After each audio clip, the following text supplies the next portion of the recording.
తులసీదాస్ గారు చెంబుతో కాసిన నీళ్లు తీసుకొచ్చి రావి చెట్టు మొదట్లో పోసి రావి చెట్టు కింద కూర్చుని తపస్సు చేస్తుండేవారు. ఆ రావి చెట్టు మొదట్లో గంగ నీళ్లు పోస్తుంటే గంగాజలం తగిలిందో ఏమో ఒక బ్రహ్మరాక్షసుడు పైనుంచి కిందకి దిగాడు. బ్రహ్మరాక్షసుడు అంటే ఎవరు అనుకుంటారేమో, వేదం చదువుకుని కూడా దొంగతనాలు లాంటివి చేసి బ్రతికిన వాళ్ళు బ్రహ్మరాక్షసులు అవుతారు. అటువంటి బ్రహ్మరాక్షసుడు క్రిందకి దిగి అన్నాడు, నువ్వు నాకు మహోపకారం చేశావు, ఎప్పటి నుంచో ఈ చెట్టు మీద పడున్నాను. నువ్వు గంగాజలాన్ని తెచ్చి ఈ చెట్టు మొదట్లో పోసినప్పుడు గంగాజల స్పర్శ చేత నా పాపం శమించింది. నేను సాధారణ రూపాన్ని పొందాను. నీకు నేను ప్రత్యుపకారం చెయ్యాలనుకుంటున్నాను. నీవు రామదర్శనం కోసం పరితపిస్తున్నావు. నీకు రామదర్శనం కావాలి అంటే చేయించగలిగిన వారు హనుమ ఒక్కరే. హనుమ రోజు వస్తుంటారు. ఎక్కడికొస్తారో తెలుసా?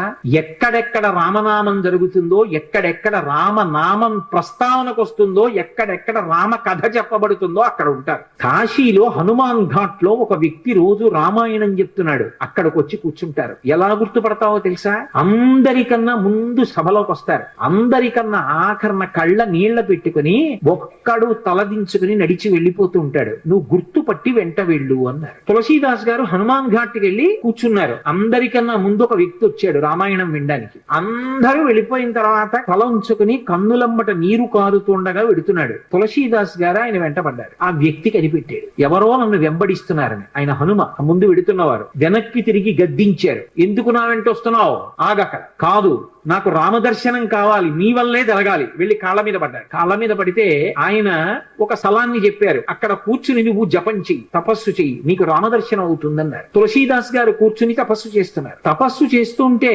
రామలక్ష్మణులు ఇద్దరు రాజకుమారుల రూపంలో గుర్రాల మీద వచ్చారు. వచ్చి గుర్రాలు దిగి అరుగు మీద సేద తీరారు. ఎవరో రాజకుమారులని తులసీదాస్ గారు ఊరుకున్నారు. వాళ్ళిద్దరూ గుర్రం ఎక్కి వెళ్ళిపోయారు. హనుమ వచ్చారు. రామలక్ష్మణులు వచ్చారు, గుర్తుపట్టావా అన్నారు. ఎప్పుడు వచ్చారు అన్నారు. అయ్యో, ఇద్దరు రాజకుమారుల వేషంలో వచ్చారయా, నువ్వు గుర్తుపట్టలేదు, వెళ్ళిపోయారు. ఎంతో బాధపడ్డారు. మళ్ళీ సాధన చెయ్యన్నారు. మళ్ళీ సాధన మొదలుపెట్టే. మళ్ళీ సాధన మొదలు పెడితే కొన్నాళ్ళు అయిపోయిన తర్వాత చిన్న పిల్లవాడి రూపంలో రాముడు వచ్చాడు. గంధం తీస్తున్నారు తులసీదాస్ గారు రామచంద్రమూర్తికి అనులేపనం చేయడానికి. చిన్న పిల్లవాడి రూపంలో వచ్చి తాతా తాతా నాకు గంధం ఇస్తావా అని అడిగాడు. ఇది రాముడి కోసం రా పో అన్నారు తులసీదాస్ గారు. మళ్ళీ పొమ్మంటున్నాడు రా రాముడు వస్తే అని హనుమ వెంటనే పంజరంలో చిలక రూపంలో వచ్చి పాట పాడారు. రాముడు బాలుడి రూపంలో వచ్చి తులసీదాస్ గారిని గంధం అడుగుతున్నాడు. గుర్తించలేని తులసీదాసు వెళ్ళిపోమ్మంటున్నాడు అని. అది విన్నటువంటి తులసీదాస్ గారు వెంటనే పిల్లవాడి కాళ్ళు పట్టుకుని పిల్లవాడి కాళ్ళ మీద పడ్డారు. పడగానే రామచంద్రమూర్తిగా దర్శనమిచ్చారు.